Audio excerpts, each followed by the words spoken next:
Graça e paz da parte do nosso Senhor Jesus Cristo, amém? Opa.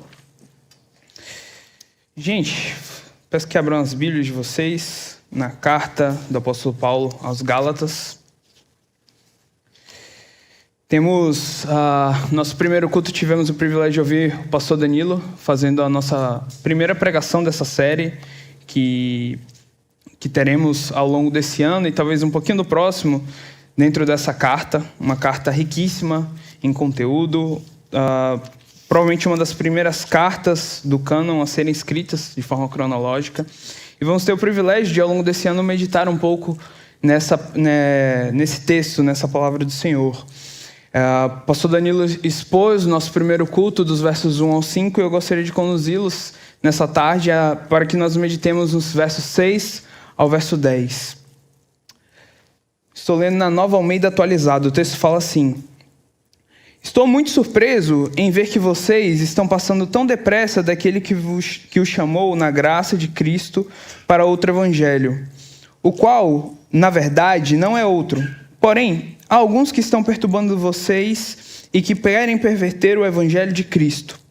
Mas, ainda que nós, ou mesmo um anjo vindo do céu, pregue a vocês um evangelho diferente daquele que temos pregado, que esse seja anátema. Como já dissemos, e agora repito, se alguém está pregando a vocês um evangelho diferente daquele que já receberam, que este seja anátema. Por acaso eu procuro agora o favor de pessoas ou o favor de Deus? Ou procuro agradar pessoas? Se ainda estivesse procurando agradar pessoas, eu não seria servo de Cristo. Senhor Deus, te agradecemos, Senhor, pela Tua palavra. Te agradecemos porque o Senhor é um Deus que se revela a nós através da Tua Escritura, Senhor. Somos gratos por tudo que o Senhor faz por nós. Obrigado por conduzir cada jovem adolescente aqui essa tarde. Obrigado porque podemos publicamente nos reunirmos para aprendermos a Tua palavra, Pai. Que você esteja utilizando o Teu servo como instrumento, Pai, para falar aos corações aqui nessa tarde, que possamos meditar e sairmos daqui edificados, Senhor. É isso que te pedimos, te agradecemos. Em nome de Jesus, amém. Gente, em 1943, lá pela Segunda Guerra, os aliados eles estavam se preparando para uma ação decisiva ali na guerra. Aquele era um momento onde a guerra já tinha ou estava atingindo o seu ápice. E existia um passo que era muito importante os aliados tomarem ali: a invasão da Cilícia, uma ilhazinha que existe na Itália. E o problema é que os alemães e os italianos, eles sabiam que viria um ataque, mas não sabiam exatamente aonde o ataque viria. Então, a inteligência britânica, que era um dos que estava coordenando os ataques dos aliados ali naquela época, eles decidem arquitetar um plano e uma operação bastante robusta para enganar os exércitos do eixo, do grupo dos alemães e dos italianos. Eles pegam o corpo de um homem morto, vestem esse corpo com roupas de oficial, colocam planos, estratégias, documentos, arquitetam toda uma estratégia para que os planos fossem descobertos pelos exércitos inimigos, e aqueles planos fossem planos que direcionassem as tropas do eixo para um lugar onde eles não iriam atacar. E aquela operação direciona os ataques, as defesas do eixo para a Grécia e para outra cidade na Itália. Depois que tudo isso acontece, os alemães eles recebem a mensagem, eles encontram aquele corpo, descobrem os planos e realizam toda essa mobilização. Nesse caso aqui, a aparência era perfeita, o plano era muito bem arquitetado e os aliados finalmente conseguem de fato invadir a Cilícia, e a partir dali toda a invasão italiana começa a ganhar corpo e a Segunda Guerra começa com a invasão dos americanos. Tudo isso nós já conhecemos a história. A guerra começa a de fato poder ser vencida pelos aliados. Meus irmãos, nesse plano, a aparência ela era perfeita. Daquele soldado, né, daquele oficial que eles vestem com roupa de oficial, aquele cadáver que eles arquitetam, né? A aparência era perfeita, os planos estavam ali, as informações pareciam legítimas. Tudo estava correto, só que a mensagem que estava naquele cadáver era falsa. Os planos que estavam ali eram falsos. Em tempos de guerra, um plano falso, uma mensagem falsa poderia mudar o rumo da batalha. E foi exatamente o que aconteceu ali naquela operação, que foi chamada de Operação Mincemeat, ou seja, traduzindo, Operação Carne Moída, se a minha tradução estiver correta. Pessoal, é exatamente esse tipo de problema que se estava sendo enfrentado ali naquele contexto dos Gálatas. E é a partir daí que Paulo escreve aquelas igrejas que não estavam abandonando completamente a linguagem do evangelho, uma linguagem religiosa, não estavam rejeitando abertamente o nome de Cristo, mas o problema ali era um problema mais sutil. E por isso esse problema era mais grave. Eles estavam sendo levados a aceitar uma mensagem que era parecida com o evangelho, mas que no fundo já não era o evangelho. Uma mensagem adulterada, um evangelho que havia sido acrescido, uma boa notícia que havia sido corrompida. E a carta aos Gálatas nasce nesse contexto de urgência. Depois da saída de Paulo, falsos mestres chamados judaizantes, aqueles que passaram a perturbar os irmãos e ensinar que a fé em Cristo por si só não era suficiente. Eles passam a mostrar para aqueles Gálatas que era necessário acrescentar exigências da lei para que alguém fosse realmente aceito por Deus. E diante disso, Paulo ele escreve com espanto, com firmeza e com zelo para aqueles irmãos, porque ele entende que mexer no evangelho não é alterar um detalhe secundário da mensagem, não é alterar algo que é irrelevante, mas é atacar o próprio caminho da salvação. E é por isso que no texto que nós lemos, Gálatas, capítulo 1, dos versos 6 ao 10, Paulo fala de um modo tão direto, tão enfático. O texto nos mostra que não tem espaço para um evangelho adulterado, para um evangelho alternativo. Não há legitimidade em uma mensagem que traz a graça, mas também traz o mérito. Não há legitimidade em uma mensagem que não tem fidelidade com Cristo e sem um compromisso inegociável com a verdade que provém do nosso Senhor Jesus Cristo. Quando o evangelho ele é distorcido, nós não estamos diante de uma simples diferença de opinião, uma simples, você pensa de um jeito, eu penso de outro e cada um segue com o seu lado, não. Mas estamos diante de um desvio mortal para aqueles que confiam a sua fé nessa mensagem. E o nosso texto, eu quero caminhar com os irmãos, expondo ele em 3 movimentos. Dos versos 6 aos versos 7, eu quero mostrar como que abandonar o evangelho é abandonar de fato a graça de Deus. Dos versos 8 aos versos 9, eu quero mostrar aos irmãos como essa mensagem produz em nós a rejeição completa da parte de Deus. E por último, mostrar que essa mensagem, aqueles que pregam um falso evangelho, no final das contas, estão buscando agradar a homens.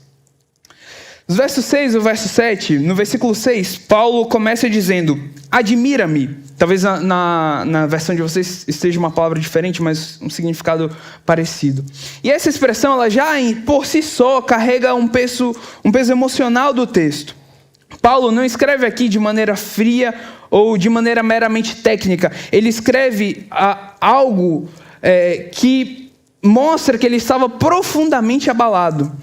Em outras cartas, ele costuma começar a sua introdução, começa a trabalhar o seu texto das cartas com gratidão, com louvor, com encorajamento. Mas aqui, em vez de um elogio, tem espanto. Ele, em vez de agradecer, tem um assombro da parte dele. E isso já nos mostra o que está em jogo. Não é um problema pequeno, não é uma coisa minúscula. Não é uma divergência secundária à fé daqueles irmãos. Não é uma discussão periférica de algo que poderia ser contornado. Paulo está lidando aqui com algo central, algo vital e decisivo. Ele está lidando com o próprio evangelho. E o que provoca esse espanto? Ele continua. Admira-me que estejais passando tão depressa. Os Gálatas aqui, eles estavam se desviando rapidamente. Isso significa que a instabilidade doutrinária para aquela igreja era algo sério. Eles não permaneceram firmes no que eles haviam recebido, naquela mensagem que havia sido pregado a eles. Em pouco tempo, eles já estavam sendo levados para outra direção, para outra mensagem, para outro evangelho. E isso nos ensina algo importante, porque igrejas e cristãos podem se afastar da verdade com mais rapidez do que nós podemos imaginar. As falsas doutrinas podem nos corromper de forma muito mais rápida, muito antes do que nós achamos que é necessário. Às vezes nós achamos que para se criar uma falsa doutrina é preciso anos e anos e anos de investimento. Não, nós podemos cair em falsas doutrinas e mudarmos para um falso evangelho muito rápido. E é nesse instante que a centralidade do evangelho, ela passa a ser enfraquecida. Basta que a graça de Deus deixe de ser preservada com zelo, com a centralidade que ela precisa obter nas nossas vidas. Basta que outras vozes entrem e encontrem espaço em nós, no nosso coração, no nosso meio, na igreja, e logo com a oração começa a se inclinar para outro caminho. Mas percebam que Paulo, aqui nesse texto, ele não diz apenas que eles estavam mudando de opinião. Paulo não fala que eles estavam ajustando uma doutrina, revendo uma opinião, um ponto teológico, uma percepção. Não. Ele diz, daquele que vos chamou na graça de Cristo.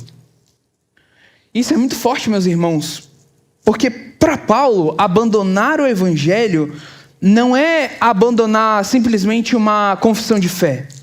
Não é abandonar uma formulação doutrinária. Não é algo banal. É afastar-se do próprio Deus. Afastar-se da glória do nosso próprio Cristo. E o evangelho, ele não é um sistema abstrato de ideias. Não é como diversos aspectos que nós vamos desenvolvendo quando nós vamos estudando teologia, nós vamos percebendo que existem ideias que podem ser construídas, sistemas que podem ser desenvolvidos. Não. O evangelho, ele é a mensagem pelo qual Deus chama pecadores para si. E esse chamado acontece na graça do próprio Cristo. Acontece nessa graça que nos salva. Ou seja, a base da salvação não é o mérito humano, não é algo que nós possamos fazer, não é a obediência acumulada daquilo que nós vamos cumprindo, que nós vamos fazendo os checks naquilo que nós precisamos fazer. Não é isso, não é a capacidade de nós como homens nos tornarmos dignos. O chamado de Deus está fundamentado na graça, que é o favor imerecido. É uma misericórdia concedida a nós. E é salvação que Cristo nos oferece por amor a nós pecadores. E é justamente aí que entra a tragédia que os gálatas estavam sofrendo aqui. Eles estavam persuadidos a sair do terreno da graça e pisar nesse terreno do mérito. Eles estavam sendo levados a acreditar, a crer que Cristo por si só não bastava. Que a sua obra ela precisava ser completada pela aceitação diante de Deus, pelaquilo que eles podiam fazer. E não só que eles precisavam depender da fé, mas que eles também precisavam ter essas observâncias adicionais. Que eles precisavam crer em Cristo, mas eles precisavam se circuncidar. Que eles precisavam crer em Cristo, mas eles também precisavam guardar o sábado. E o que Paulo entende não é que isso era simplesmente um acréscimo inofensivo. Você está botando Cristo mais alguma coisa, então no final das contas Cristo está lá. Não, Paulo fala que sempre que algo é acrescentado a Cristo como base para a nossa justificação, Cristo deixa de ser suficiente. E quando Cristo deixa de ser suficiente, meus irmãos, o evangelho, no final das contas, ele já foi abandonado. Quando nós acreditamos que para nós termos fé em Cristo, nós precisamos crer em Cristo mais alguma coisa, essa fé já não é suficiente em Cristo. Na sequência, Paulo diz que eles estavam indo para outro evangelho. Mas logo, no versículo 7, ele corrige essa expressão. Ele fala, o qual não é outro. E aqui Paulo faz um ponto decisivo. E para ilustrar isso que Paulo está falando, é quase quando a gente vai comer uma pizza. Você já se deparou nessa situação? Você vai comer uma pizza, você vai pedir uma pizza ali de calabresa e você quer borda recheada, você quer uma borda de catupiry. E aí, quando vem, tem lá escrito borda de cream cheese, mas está esperando catupiry. E aí vem aquele requeijão cremoso, meio genérico, sabe? Que você percebe que não é catupiry de verdade. É exatamente isso que o apóstolo Paulo está mostrando aqui. Está mostrando que, no final das contas, o que os gálatas estavam indo buscar era um evangelho verdadeiro. Mas o que estava vindo para eles era um evangelho genérico. Era um evangelho diferente. Não era aquilo que eles, de fato, estavam buscando. Aquilo que os falsos mestres estavam oferecendo parecia um evangelho alternativo, parecia uma ideia talvez diferente, uma versão complementar do evangelho, uma ampliação dessa mensagem cristã. Mas Paulo diz com toda clareza, não se trata de outro evangelho legítimo. Não existe uma segunda versão válida do evangelho. Não existe um evangelho da graça e um outro do mérito. Não existe um evangelho de Cristo e outro misturado com obras humanas que possam igualmente salvar o ser humano. Há apenas um evangelho verdadeiro. Uma outra ilustração que talvez nos mostre isso é a ideia do vácuo. Muitos de nós temos se deparado agora essa semana com a missão da Artemis 2, que os astronautas orbitaram a Lua, já retornaram. Quando você vai para o espaço, você tem a ideia do vácuo. E o vácuo, no final das contas, ele é a ausência de 100% de nada. Não tem nada no vácuo. E é isso que define o vácuo. Ou o vácuo ele é completo, ou ele não é. Não tem como ser 90% vácuo. No final das contas, quando nós nos deparamos com o evangelho, ou ele é 100% evangelho, ou ele não é evangelho. Portanto, aquilo que parecia ser uma nova opção espiritual, uma nova doutrina para aqueles irmãos, se mostra, na verdade, uma falsificação. E isso é extremamente importante porque nem todo erro, meus irmãos, vem com aparência de erro. Muitas vezes a mentira mais perigosa para nós e para o nosso próprio coração é aquela que se parece com a verdade. É aquela que tem um rótulo de verdade, tem cheiro de verdade, mas quando você prova, é falsificado. Você percebe que não é verdadeiro. E os falsos mestres da Galácia, eles não estavam propondo abandonar completamente a linguagem da fé. Eles não queriam rejeitar explicitamente a figura de Jesus e do Evangelho. Eles estavam somente adulterando aquela mensagem. Eles estavam mantendo certos elementos, mas acrescentando outros, corrompendo a sua essência. É mais ou menos quando nós nos deparamos, para aqueles que já leram aquele livro do C.S. Lewis, Cartas do Diabo ao Seu Aprendiz, um excelente livro que fala sobre tentação, sobre vida cristã, sobre como o inimigo age nas nossas vidas. Naquele livro, o diabo ele está ensinando como se fosse um diabo trainee, um demônio trainee, de como ele vive a vida de diabo, como tentar o ser humano. E ele fala, você não precisa afastar o ser humano 100% da igreja, você não precisa fazer com que ele deixe de ir à igreja, você não precisa fazer com que ele deixe de fazer as coisas espirituais dele. O que você precisa fazer é fazer com que ele continue vivendo essa vida, mas acreditando que vão ser essas coisas que vão trazer a base da fé dele. E o evangelho, meus irmãos, quando adulterado, ele deixa de ser evangelho. Porque o evangelho ele não pode ser melhorado, ele não pode ser complementado ou corrigido pelo ser humano. Ele só pode ser crido, ele só pode ser preservado, ele só pode ser anunciado por nós. E Paulo prossegue dizendo, ainda no verso 7, ele fala, porém, há alguns que estão perturbando vocês e querem perverter o evangelho de Cristo. E aqui ele mostra o efeito e a intenção do falso ensino. Ele mostra que, primeiro, ele perturba. O falso evangelho nunca produz a paz que o evangelho verdadeiro pode oferecer. Em vez de descanso, em vez de paz, ele gera inquietação. Em vez de segurança na pessoa e na obra de Cristo, o evangelho falso produz peso, produz cansaço. E é diante disso que nós vemos que, porque quando a graça deixa de ser suficiente para nós, a nossa alma perde o descanso que deveria estar em Cristo, que deveria estar somente nele.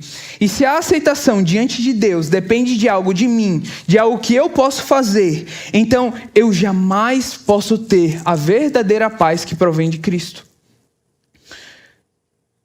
E isso nos resta perguntar. Quando nós acreditamos nessa falsa paz, nós perguntamos, será que eu já fiz o suficiente? Será que aquilo que eu empreendi foi suficiente para alcançar a paz diante de Deus? Será que eu sou bom bastante? Será que Deus realmente me recebe como filho dele? Paulo fala que além de perturbar a paz daqueles irmãos, esses homens queriam perverter o evangelho de Cristo. E a ideia aqui é realmente de distorcer, de inverter, de corromper algo que em sua natureza era algo puro. Eles não estavam apenas acrescentando um detalhe, eles não estavam acrescentando somente um aspecto da mensagem, eles estavam alterando toda a estrutura da mensagem. Um dos fundamentos que os reformadores trouxeram para a nossa fé é que solos Cristos, ou somente Cristo é capaz de nos dar salvação. Então, alterar um aspecto dessa mensagem é alterar completamente essa mensagem. O Evangelho, ele anuncia que nós somos salvos por essa graça de Deus, por meio da fé, com base na suficiência da obra de Cristo. Mas o falso ensino transforma essa boa obra numa notícia que passa a pregar uma outra coisa, um sistema de aceitação baseado naquilo que, em algum nível, depende do desempenho humano. Sim, nós vamos crer em Cristo, mas você tem que, fazer por onde? Você tem que falar direito, você tem que ter costumes aceitáveis, você tem que vir na igreja no domingo, você tem que fazer sua devocional todo dia. Tudo isso vai ganhar pontos na sua fé com Deus, não é mesmo? Você precisa de uma performance ali. E quando isso acontece, meus irmãos, a boa notícia se torna uma má notícia. O evangelho, que é essa boa nova, se torna uma notícia ruim para nós. Porque o homem, ele volta a carregar este peso de tentar conquistar aquilo que Deus oferece gratuitamente na pessoa de Jesus Cristo. E esses versículos, portanto, eles nos mostram que o grande problema dos Gálatas não era algo simplesmente intelectual. Não era porque eles começaram a racionalizar a fé deles, mas era algo espiritual. O problema dos Gálatas era que eles estavam trocando a graça por exigência. Eles estavam trocando a suficiência de Cristo por complementos humanos. Eles estavam trocando a leveza do evangelho pela perturbação do legalismo, de acreditar que as obras deles eram capazes de complementar a fé. Isso continua sendo um perigo real para nós como igreja hoje, meus irmãos. Sempre que essa mensagem cristã é deslocada da obra perfeita de Cristo para aquilo que o homem precisa acrescentar para ser feito, o mesmo erro dos Gálatas reaparece aqui para nós. E por isso que a grande verdade que o texto dessa tarde nos traz é essa: abandonar o evangelho, no final das contas, é abandonar a graça de Deus. O evangelho, ele não é apenas uma porta de entrada para a vida cristã, mas ela é o fundamento que nos faz permanecermos nela. Muitas vezes nós caímos nesse engano de acreditar que o evangelho, ele é somente algo que nós pregamos para aquelas pessoas que não são cristãs, que não conhecem a Cristo, para que elas tenham um encontro genuíno com Cristo e aí nunca mais eles precisam do evangelho. Mas o evangelho, meus irmãos, é uma coisa que nós precisamos viver, é uma mensagem que nós precisamos viver diariamente nas nossas vidas.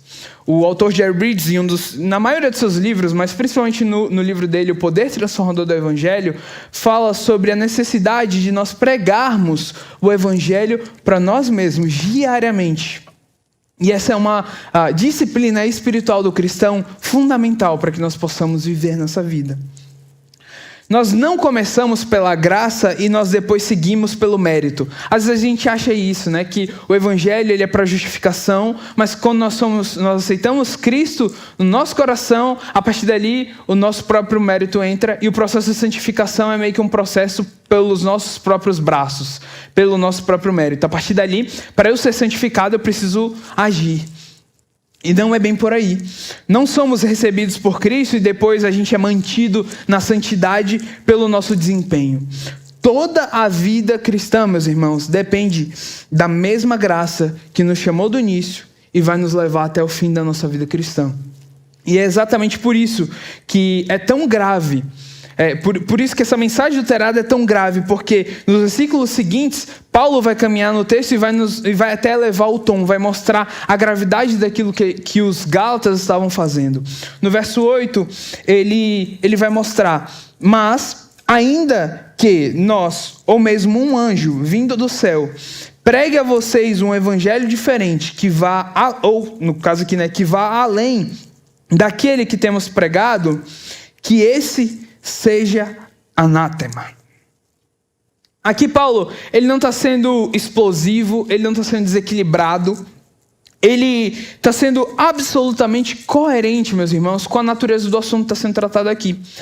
Porque se o evangelho é essa mensagem central pelo qual pecadores são reconciliados com Deus, então adulterar esse evangelho, adulterar essa mensagem não é um erro pequeno. Não é uma leve imprecisão, não é nada disso. Não é apenas uma diferença na ênfase que é dada.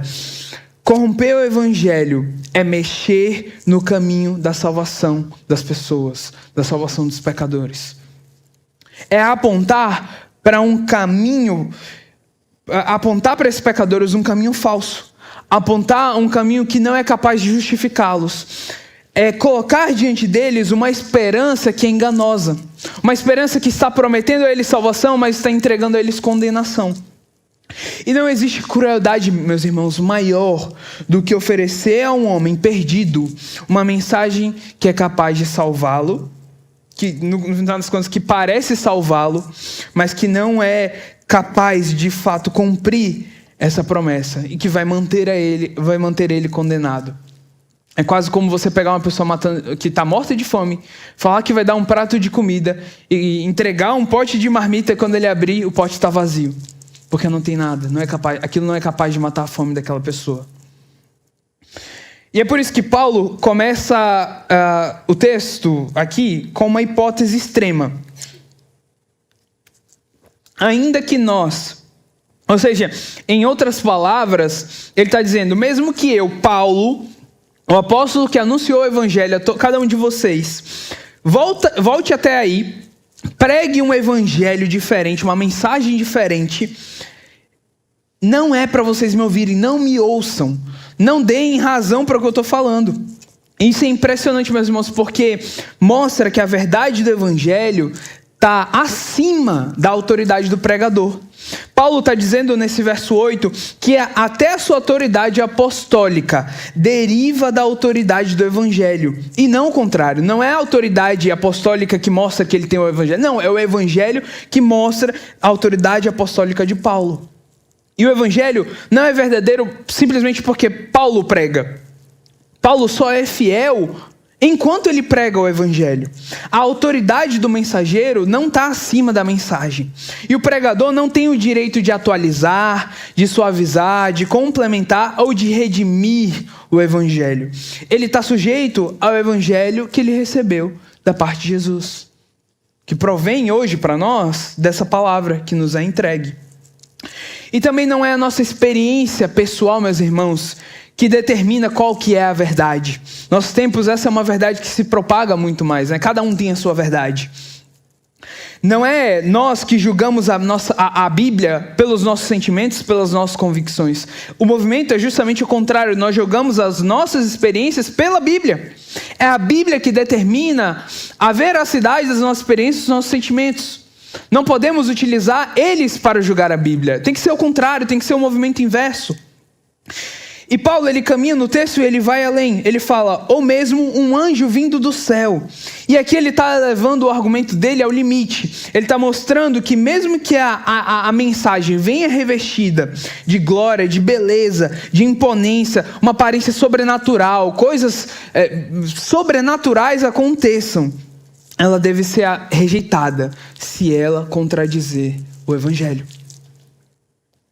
E isso ensina, meus irmãos, algo muito importante para nós como igreja hoje. experiências extraordinárias não autenticam a verdade. É verdade que lá atrás, o ministério de Jesus, o ministério dos apóstolos, foi incumbido de ações sobrenaturais que pudessem autenticar a mensagem que eles estavam pregando.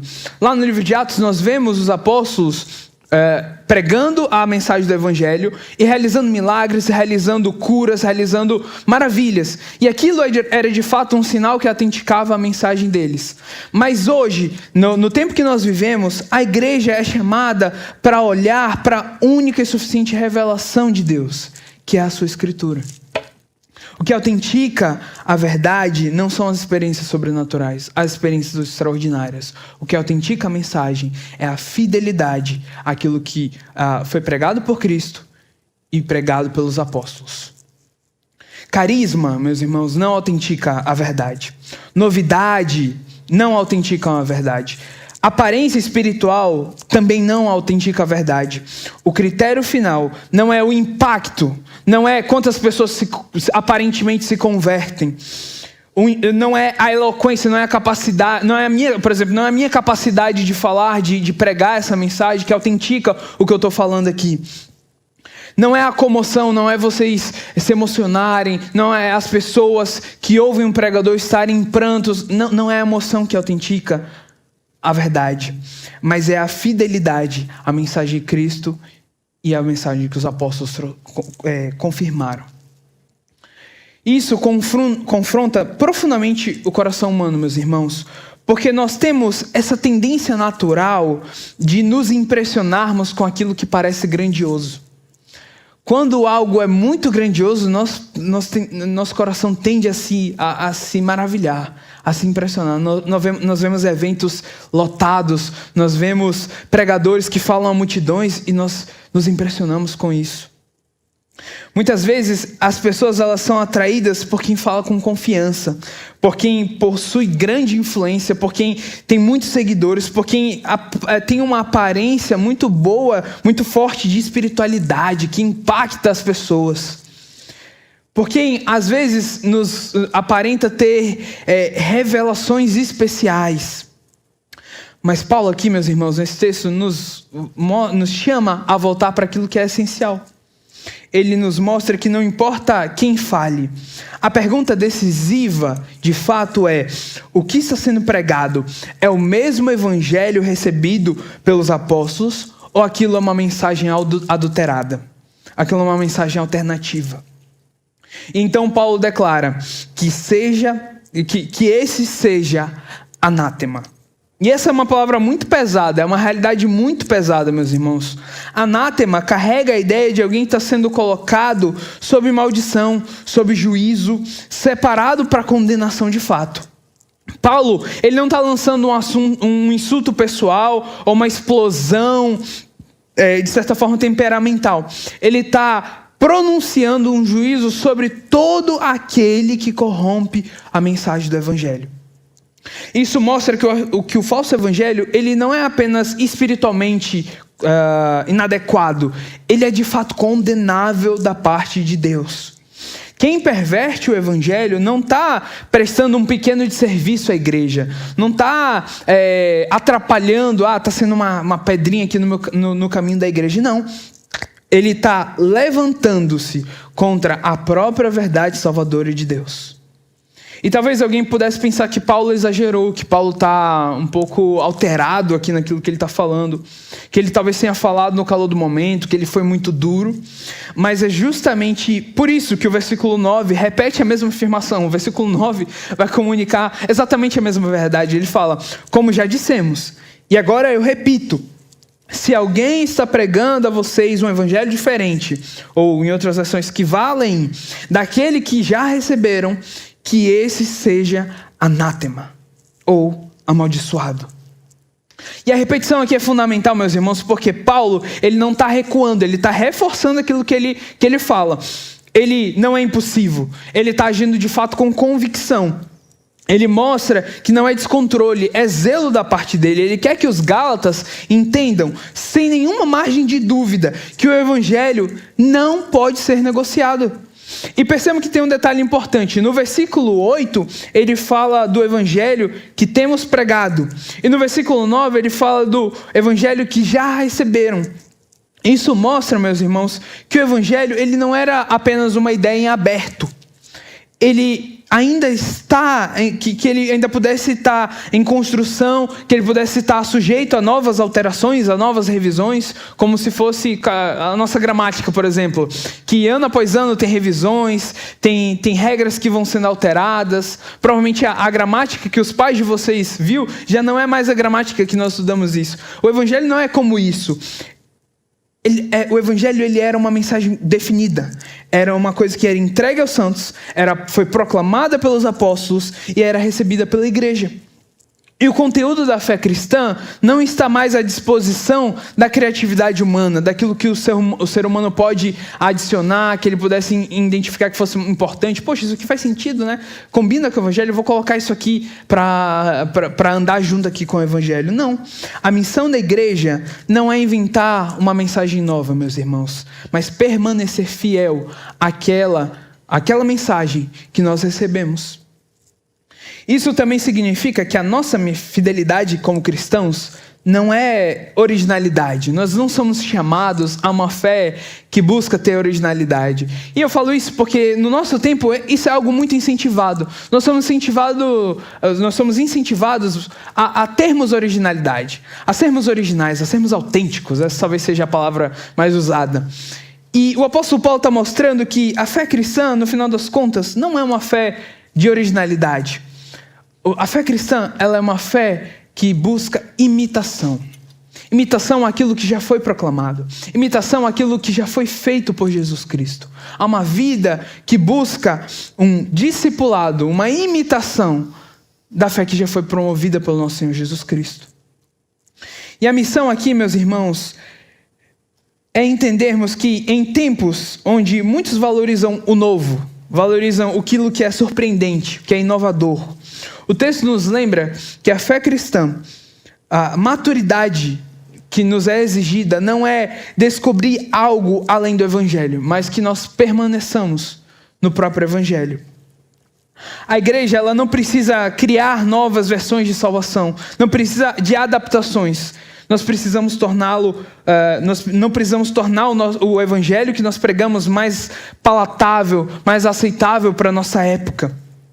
Nós precisamos única e exclusivamente mostrar que nós precisamos conservar essa mensagem com temor, com clareza e com coragem, a mensagem que Cristo nos passou por meio dos apóstolos. E esses versículos, meus irmãos, ajudam também a percebermos que o falso evangelho nem sempre vai vir explicitamente como uma mensagem anticristã.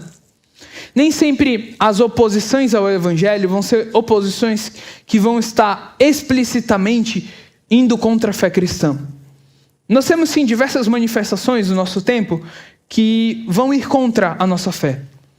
Práticas, ideias, ideologias que vão estar contra aquilo que a nossa fé propaga. Mas o que Paulo está nos mostrando aqui é que muitas vezes podemos ser corrompidos com algo que vai vir com a Bíblia, vai vir com uma linguagem piedosa, vai vir com, às vezes, até com um vocabulário de crente, com uma aparência de um zelo. Mas o problema é que essa mensagem ela vai vir deslocada do centro principal da salvação. Em vez de Cristo suficiente, ela vai oferecer um Cristo mais alguma coisa. E essa mensagem é explicitamente o legalismo, que corrompe tanto o nosso tempo e é um pecado tão sutil na nossa igreja hoje, meus irmãos. Cristo mais a tradição. Cristo mais um desempenho aqui. Cristo mais um ritual que você precisa cumprir. Cristo mais um certo merecimento que vem daquilo que você faz, daquela sua obediência. Cristo, talvez mais uma identidade, uma forma de se vestir, uma forma de agir, de falar. Cristo, mais um autoaperfeiçoamento, um processo de conhecer mais a si mesmo e ser uma pessoa melhor. Mas no momento em que se acrescenta qualquer fundamento humano, a obra perfeita de Cristo, o Evangelho, ele deixa de ser o Evangelho, meus irmãos. E é por isso que Paulo aqui é tão severo. Porque o verdadeiro evangelho declara que a salvação é totalmente pela graça de Deus, totalmente fundamentada na obra de Cristo, totalmente recebida pela fé. Já o falso evangelho, meus irmãos, ele sempre vai tentar se desenvolver num espaço onde o homem ele vai buscar um aspecto de uma glória própria, algum papel meritório, algum motivo para se vangloriar. E no fundo, todo falso evangelho é uma tentativa de tornar a cruz de Cristo talvez um pouco menos humilhante e menos dependente em Cristo. Quando Jesus nos fala, lá em Mateus 16, 24, que se nós queremos seguir a Ele, nós devemos negar a nós mesmos, tomar a nossa cruz e seguir. O que aquele que prega um falso evangelho está querendo fazer você não precisa negar 100%. Essa cruz aí pode ser uma cruz um pouco mais leve, um pouco mais tranquila. Às vezes ele mantém a cruz ali, mas uma cruz mais leve, uma cruz mais tranquila de ser carregada. Você pode seguir a Cristo, mas você pode seguir aqui por esse caminho alternativo. Ele vai te mandar uma rota alternativa ali no Waze para você seguir a Cristo. Meus irmãos, é justamente por isso que ele se torna uma negação da própria cruz de Cristo. E a grande verdade destes versículos é essa, que qualquer mensagem diferente do evangelho apostólico, do evangelho que vem de Cristo, está sob maldição diante de Deus. É maldito diante do Senhor, é anátema.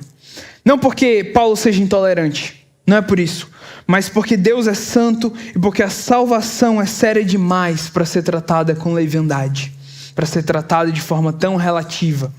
Não existe neutralidade quando o evangelho é pervertido. Não existe espaço para um cristianismo que preserve o nome de Cristo, mas negue a sua suficiência.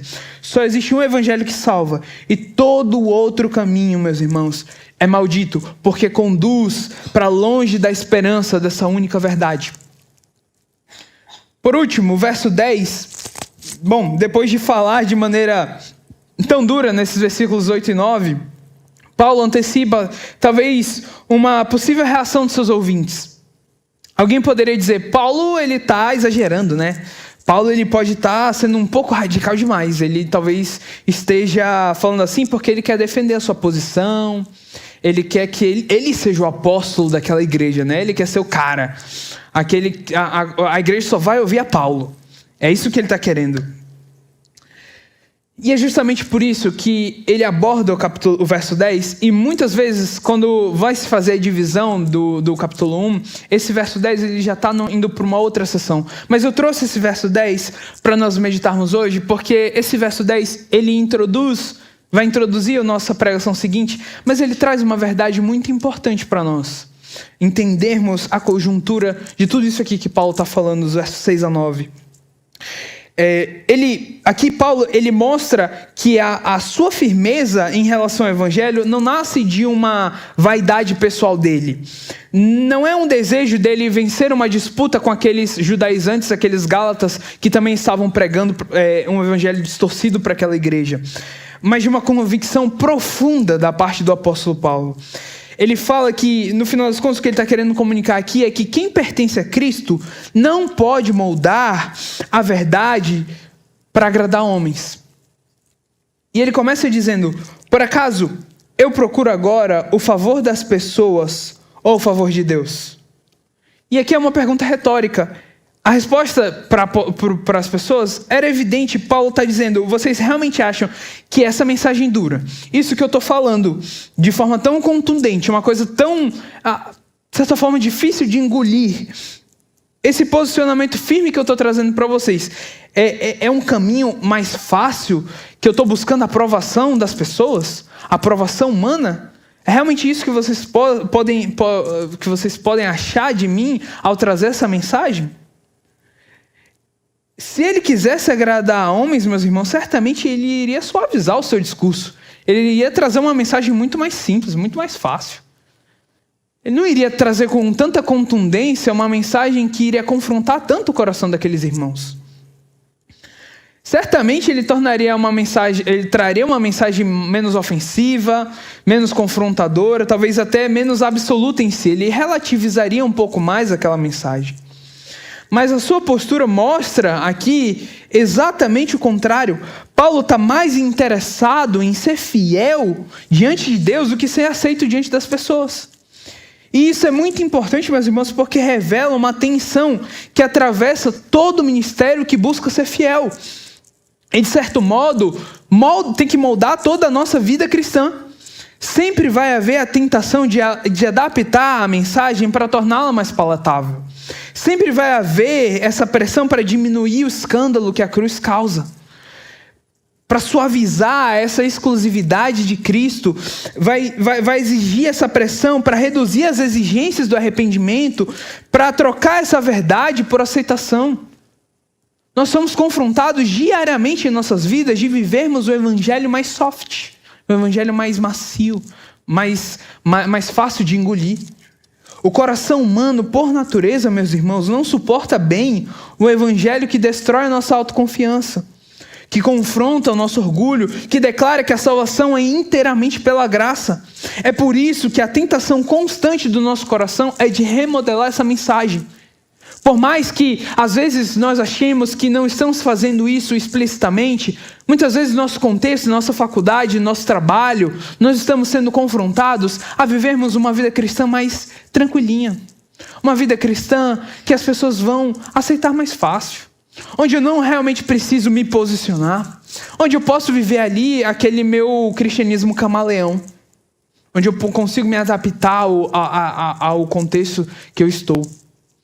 E o apóstolo Paulo fala que é sim capaz de adaptar, podemos adaptar a mensagem dependendo do contexto, mas para pregá-la com verdade, com veracidade. Ele mesmo faz isso lá em Atenas, quando ele vai pregar em Atos 17, para aquelas pessoas em Atenas. Ele contextualiza a sua mensagem para que aquelas pessoas entendessem, mas ele não deixa de pregar a mensagem verdadeira. Ele não deixa de pregar o verdadeiro evangelho. Ele não deixa de se posicionar, de mostrar a verdade. E o que acontece? Ele é rejeitado por grande parte daquelas pessoas em Atenas. Mas ele prega o evangelho e algumas pessoas se interessam. Algumas pessoas se identificam com aquela mensagem. E algumas pessoas são chamadas e confrontadas pelaquela mensagem. Meus irmãos, é por isso que a tentação constante é de remodelar essa mensagem. De manter algo de Cristo, mas retirar algo que pode incomodar, que pode ferir o ego humano, que pode ferir o nosso coração, aquilo que nos incomoda. No caso dos Gálatas, os falsos mestres estavam fazendo justamente isso. Eles estavam oferecendo uma mensagem que era mais aceitável aos olhos religiosos daquela época. Como vocês sabem, quando o evangelho começa a se espalhar, o principal foco de evangelização, de pregação do evangelho por parte dos apóstolos, eram as sinagogas, eram para os próprios judeus. E os judeus, naquele tempo, eles eram um povo muito apegado às tradições. O judaísmo do segundo templo, ele tem por característica e a gente vê isso ao longo dos evangelhos. Os fariseus, os demais judeus que eram de escolas bem rígidas, trabalhavam muito essa ideia das tradições, daquilo que era preciso ser feito, da lei do Senhor. E o que acontece é que alguns estavam vendo, poxa, eu sou judeu, mas agora eu também creio no cristianismo. Então, eu vou continuar cumprindo a lei, fazendo aquilo que eu já fazia quando era judeu, mas eu vou adicionar Cristo aqui, né? Eu vou pegar Cristo mais aquilo que eu já fazia antes. E a mensagem do evangelho não era isso, meus irmãos. Uma mensagem que preservava a linguagem cristã, mas que reintroduzia elementos da lei como base da aceitação por Deus. Eles estavam acreditando nisso, eles estavam acreditando que eles eram aceitos por Deus, mas eles tinham que continuar cumprindo a lei para aumentar, para ganhar mais favor diante de Deus. E no fundo, essa era uma forma de tornar o evangelho menos escandaloso para aquelas pessoas. Era uma forma de os judeus se identificarem mais com aquela mensagem. Você vai continuar cumprindo, você vai ter Cristo, mas você vai continuar também cumprindo aquilo que você já cumpria antes. Paulo, porém, ele se recusa a trilhar esse caminho. Ele se recusa a caminhar por esse caminho. Ele não mede a sua fidelidade, a fidelidade da sua pregação pela receptividade, pela reação favorável do seu público. Mas ele media a fidelidade pela lealdade ao Senhor. Na sequência, ele reforça esse ponto como a segunda pergunta. Ele fala, ou eu procuro agradar pessoas. E então vem a declaração central desse verso. Ele fala, se ainda estivesse procurando agradar pessoas, eu não seria servo de Cristo. E essa frase, meus irmãos, é fortíssima, porque o que Paulo diz não é apenas que seria difícil agradar a homens e a Cristo ao mesmo tempo. Não é só isso que ele está falando. Ele diz que essas duas lealdades, quando entram em conflito, elas são incompatíveis. É impossível agradar a Cristo e agradar as pessoas ao mesmo tempo. É impossível agradar as pessoas e ser um servo de Cristo. Se o que norteia as suas ações, se o que norteia as suas decisões é agradar as pessoas, você não vai conseguir ser um servo de Cristo. Porque um servo de Cristo, no final das contas, é alguém que é totalmente entregue ao Senhor. Um homem que faz da aprovação humana o seu alvo supremo não pode ser, ao mesmo tempo, um servo fiel do nosso Senhor Jesus Cristo. Ou seja, o temor a homens é o principal motivo para pregar um falso evangelho. Porque quando você tem temor a homens, você busca, talvez, mostrar uma mensagem que as pessoas vão te aceitar. Que as pessoas vão olhar para você e vão ver alguém, poxa, legal isso aí que ele está falando, não tem confronto, não tem que mudar minhas atitudes, Deus me ama e é isso aí, eu posso viver a minha vida do jeito que eu quiser. No texto, aqui a palavra servo, que o apóstolo Paulo usa, tem um peso muito importante. É a ideia de que alguém não presta simplesmente um serviço ocasional. Não é como alguém que trabalha como alguém que é CLT, né? Que trabalha ali de segunda a sexta, naquele horário definidinho, e depois está livre para fazer o que bem entender. Mas a palavra servo mostra a ideia de alguém que pertence a um Senhor. Alguém que pertence como identidade, como de fato propriedade. E a gente sabe que muitas vezes essa palavra servo é uma palavra que, na verdade, significa escravo. Propriedade de fato. Essa pessoa ela não tem a liberdade de editar a mensagem que recebeu. Ela não tem autonomia para moldar o evangelho segundo aquilo que tem mais sensibilidade para as pessoas que estão ouvindo. Ele não prega a partir daquilo que produz aplauso, que produz comoção para as pessoas. A identidade do servo é o que determina a sua fidelidade. Se Cristo é o Senhor da sua vida, então a verdade de Cristo precisa ser preservada. Ainda que custe aceitação, ainda que custe prestígio, ainda que custe conforto diante das pessoas. E esse versículo, meus irmãos, ele nos ajuda a entendermos uma questão fundamental do falso evangelho. Nos ajuda a entendermos que ele não é apenas uma doutrina. Ele é também algo profundamente moral e espiritual. Quando nós deturpamos o evangelho, nós não, né? Quando o evangelho é deturpado, algo extremamente moral e espiritual está acontecendo. No fundo, mexer no evangelho é, na verdade, um problema de senhorio. Esse versículo nos mostra isso. Quem é que está no centro? Deus ou o homem? A verdade revelada ou as expectativas de quem nos ouve? A glória de Cristo ou o aplauso das pessoas? Sempre que a aprovação humana se torna o critério dominante, a tendência vai ser ajustar essa mensagem. E uma mensagem ajustada para agradar a homens, ela no final das contas deixa de ser o evangelho de Cristo. Porque Cristo, quando prega o seu evangelho, quando prega a sua mensagem, meus irmãos, ele não está dando a mínima para como as pessoas iriam receber. Tanto que ele prega, e em muitos momentos ele é condenado pela multidão. Muitas vezes a multidão vai até ele, mas é até ele buscando seus milagres. E quando a mensagem é pregada, as pessoas saem incomodadas, confrontadas. Meus irmãos, isso não vale somente para pregadores. Esse conceito aqui não vale somente para pregadores, para pessoas que estão num púlpito, para pessoas que estão no ministério público de anunciar, para pessoas que, pregam o evangelho na internet, não. Mas isso vale para toda igreja, isso vale para a nossa vida cristã. Igrejas inteiras podem ser tentadas a trocar a fidelidade pela aceitação.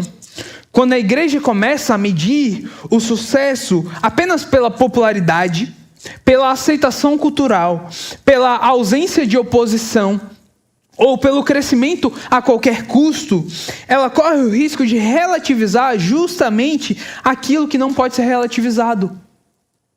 Muitas vezes a pressão, ela não vai vir como uma perseguição aberta, como muitos irmãos, como muitos cristãos sofrem essa perseguição em todo o mundo, em diversos países.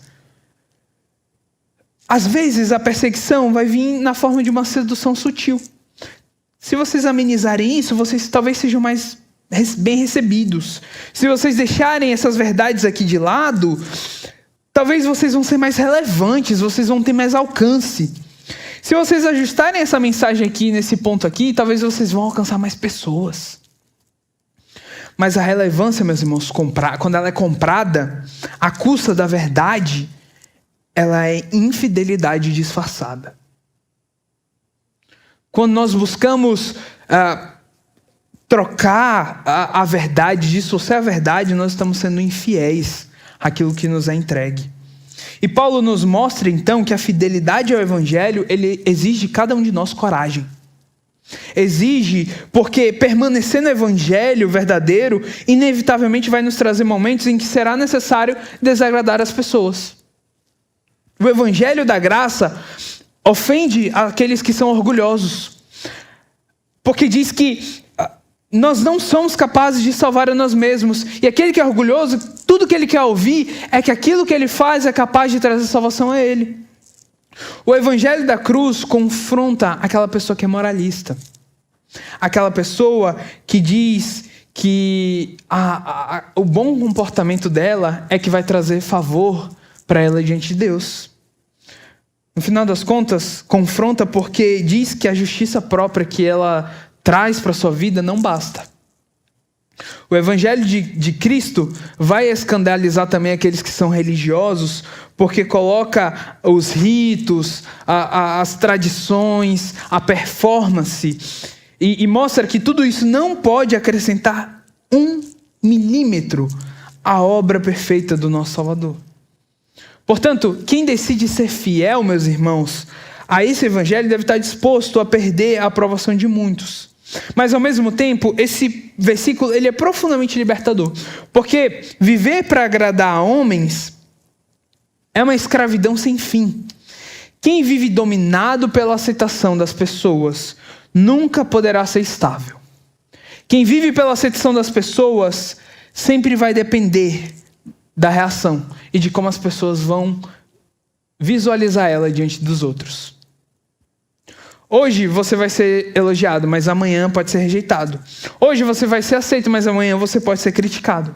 A alma, ela passa a se tornar refém da opinião dos outros, da opinião alheia. E aí o servo de Cristo, porém, ele encontra a liberdade justamente quando ele percebe que ele só tem que pertencer ao seu Senhor. Ele só deve pertencer ao Senhor que entregou a mensagem a ele. Ele deve saber a quem que ele deve agradar, a quem que ele deve ser fiel. Ele sabe de quem ele provém a verdade pela qual ele vive. E no final das contas, é nisso que a sua fidelidade está alicerçada. E assim o versículo 10, ele encerra com uma verdade fundamental para nossas vidas. Ele fala: a fidelidade ao Evangelho exige lealdade acima da aprovação dos homens.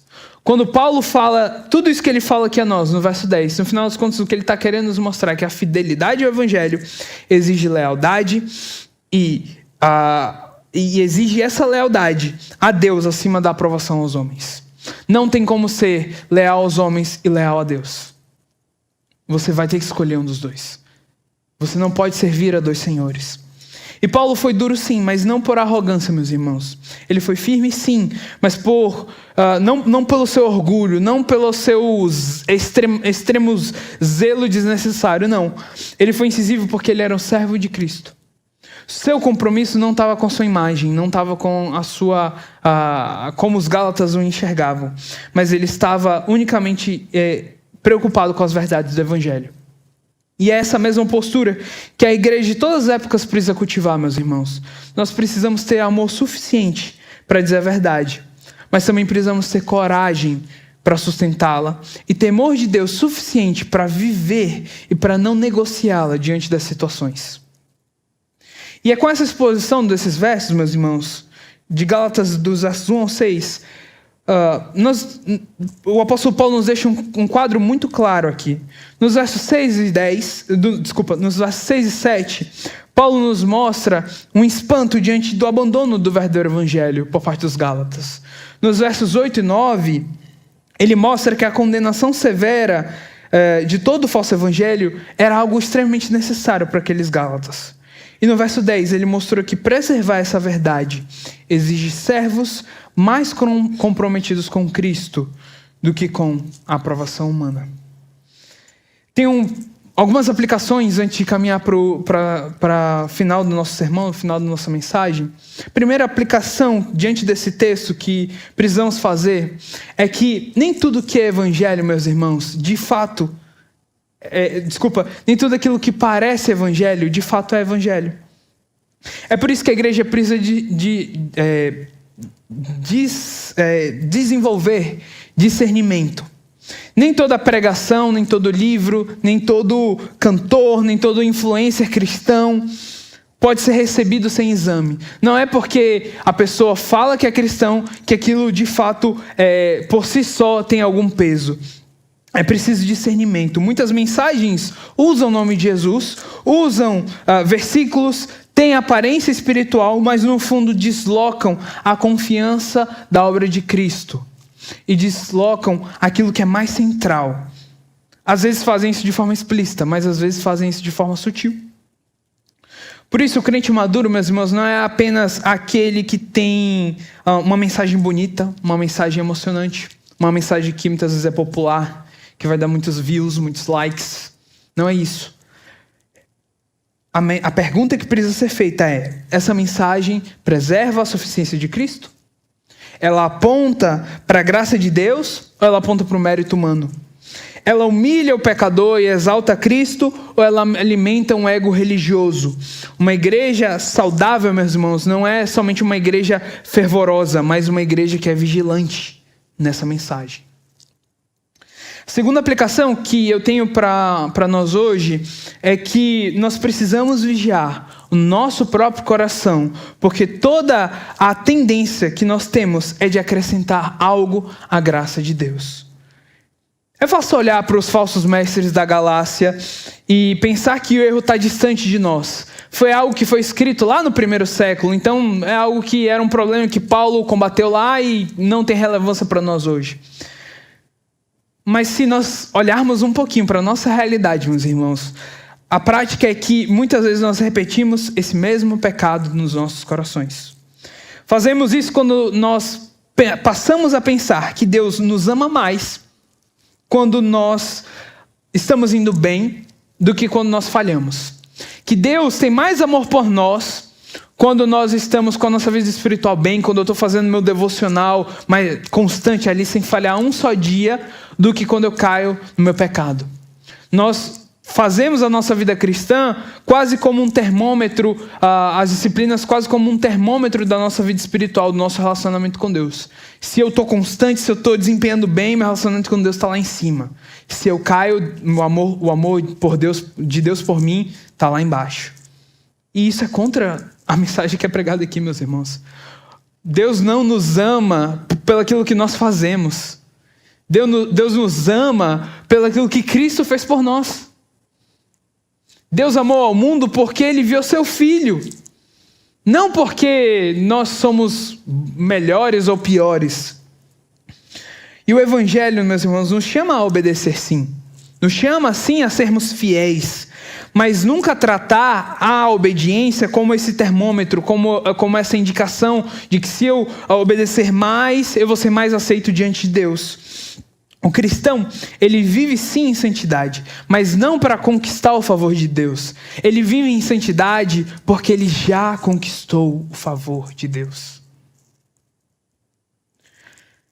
A terceira aplicação é que nós não podemos tratar como erro doutrinário, não podemos tratar a distorção do evangelho como simplesmente um erro doutrinário, algo sem importância. Vivemos num tempo onde a firmeza doutrinária costuma ser confundida, muitas vezes, meus irmãos, com arrogância, com falta de amor, de certa forma. Mas esse texto nos mostra que quando nós amamos a igreja, quando nós amamos a Deus, isso significa que também nós protegemos ela da mentira. Quando o evangelho é corrompido, não estamos diante de um detalhe secundário. Estamos diante de um perigo real para a nossa alma. Por isso, a igreja, como igreja, como juventude, nós precisamos amadurecer para entender que o zelo pela verdade não é uma frieza espiritual. Pelo contrário, isso é amor. Nós agimos com zelo, com a doutrina do evangelho, porque nós amamos a igreja, nós amamos a Deus, nós amamos as pessoas. Um pai amoroso não entrega o filho a um alimento contaminado. Não sabe que aquilo está estragado e dá de comer para o seu filho. Da mesma forma, nós entendemos que nós não podemos deixar uma mensagem adulterada para aquelas pessoas que estão necessitando dessa pregação do evangelho. Onde há cuidado com a verdade, há zelo. E onde não há cuidado com essa verdade, cedo ou tarde, haverá confusão, haverá perturbação e haverá enfraquecimento espiritual do seu povo. Quarta aplicação que eu tenho para nós hoje é que a nossa fidelidade a Cristo vai ser provada, muitas vezes, pela nossa disposição em agradar as pessoas. Você provavelmente se depara com essa realidade no seu dia a dia. Essa necessidade de agradar as pessoas. E Paulo deixa claro que não é possível ser guiado pela aprovação humana e, ao mesmo tempo, ser plenamente fiel a Cristo. Isso vale para pastores, isso vale para líderes e também vale para todos nós, para cada crente. Nós não podemos ser fiéis a Cristo e tentar agradar as pessoas. Haverá momentos em que sustentar a verdade vai custar a aceitação. Vai ter momentos em que falar como um cristão vai parecer duro demais aos olhos de alguns. Haverá momentos em que vai ter a tentação de suavizar o evangelho. Você vai ter a tentação de omitir algumas partes da verdade e ajustar a fé para caber melhor nas expectativas das pessoas que estão ao seu redor. E nesse momento, precisamos nos lembrar que esse texto nos lembra que o compromisso do servo de Cristo não é com os aplausos, não é com a aceitação, mas é com a fidelidade ao nosso Senhor. A pergunta decisiva não é como nós vamos ser vistos, mas será que eu estou sendo fiel ao meu Deus? Será que eu estou sendo fiel ao meu Senhor? E por fim, meus irmãos, esse texto ele nos convida a voltar continuamente ao evangelho puro e simples de Cristo. Em um mundo cheio de vozes, cheio de pressões, cheio de modismos, cheio de distorções, a nossa maior necessidade não é de uma mensagem nova, de uma mensagem mais atualizada, mais legal, mais aceitável. Não. Nós precisamos voltar sempre à cruz. Nós precisamos voltar sempre à graça, sempre à suficiência de Cristo. Porque é ali que a nossa alma encontra descanso, encontra segurança e encontra salvação. Toda vez que saímos desse centro, toda vez que saímos dessa verdade, somos lembrados que há só um evangelho, uma só esperança e um só Salvador. Portanto, meus irmãos, se há alguém aqui que ainda não crê nesse verdadeiro evangelho, esse texto também lhe traz uma verdade muito importante e um chamado muito urgente. Abandone toda a falsa esperança, toda a confiança em si mesmo, toda a ideia de que a sua religiosidade ou o seu esforço, a sua capacidade de se chegar a Deus, a sua moralidade, você ser uma pessoa boa, pode te reconciliar com Deus. E busque entender que somente uma redenção total a Jesus, uma redenção total ao nosso Senhor Jesus Cristo é capaz de reconciliar você com Deus. Fora do evangelho da graça, meus irmãos, não tem salvação. Mas em Cristo nós encontramos perdão e reconciliação com Deus e vida eterna para todo aquele que crê nessa mensagem pura e plena. No livro do Peregrino, John Bunyan, o cristão, o personagem principal, em vários momentos da sua caminhada, ele é confrontado por caminhos alternativos. Ele está seguindo ao seu caminho ali para a cidade celestial, ele é confrontado com caminhos que parecem ser fáceis, pessoas que o convidam a se distanciar daquele caminho principal, do caminho estreito que conduz ao seu objetivo.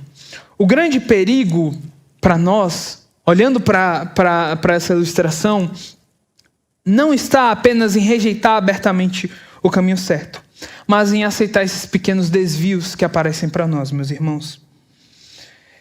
Por isso, a pergunta que esse texto deixa diante de nós é muito séria. Em que evangelho cada um de nós está firmado? Em que evangelho nós acreditamos? No evangelho puro da graça de Cristo? Ou em uma versão adulterada e espiritualizada, com uma capa bonita, com uma apresentação com rótulo bom, né? Com rótulo de evangelho, mas que no final das contas nós sabemos que é só sabor evangelho? Nós precisamos, meus irmãos, olhar e ver que Paulo nos lembra com toda a clareza que não existe uma segunda mensagem que nos leva para a salvação. Não existe uma segunda alternativa. Não existe um complemento humano que aperfeiçoe a obra de Cristo. Há apenas uma única esperança para nós, pecadores. O Evangelho de Jesus Cristo. Meus irmãos, que o Senhor guarde a sua igreja. Guarde a nossa juventude de trocar esse Evangelho verdadeiro pelo Evangelho falso, pela mentira, pelo Evangelho do mérito, pelo engano. Trocar essa fidelidade de Cristo pela aprovação de homens. Que Ele nos dê discernimento para rejeitar aquilo que é falso. Aquilo que não condiz com o que o nosso Cristo pregou, com o que os apóstolos ensinaram. Que nós olhemos e tenhamos discernimento para olhar para esse falso ensino. Que Ele nos dê coragem para viver nessa verdade. E que essa verdade permaneça gravada no nosso coração. A verdade que não há outro Evangelho. Oremos. Senhor Deus, Pai, te agradecemos, Senhor, por esse dia, te agradecemos por essa mensagem, Pai. Obrigado porque em algum momento o Senhor, em seu soberano plano, decidiu, Senhor, salvar pecadores. E o fez isso por meio do seu Filho, Pai. Vindo a esse mundo, vivendo sem pecado, Pai. Para viver uma vida perfeita, para viver uma vida que nos mostrou que não podemos, Pai. Não podemos te agradar pelos nossos próprios méritos. Mas somente pela obra do Teu Filho, que viveu uma vida perfeita, que viveu um sacrifício perfeito, Pai. Somente por meio disso é que nós podemos nos achegar a Ti. É somente por meio dessa mensagem que pecadores são reconciliados contigo. É somente por meio dessa mensagem que podemos nos achegar diante do Senhor, Pai.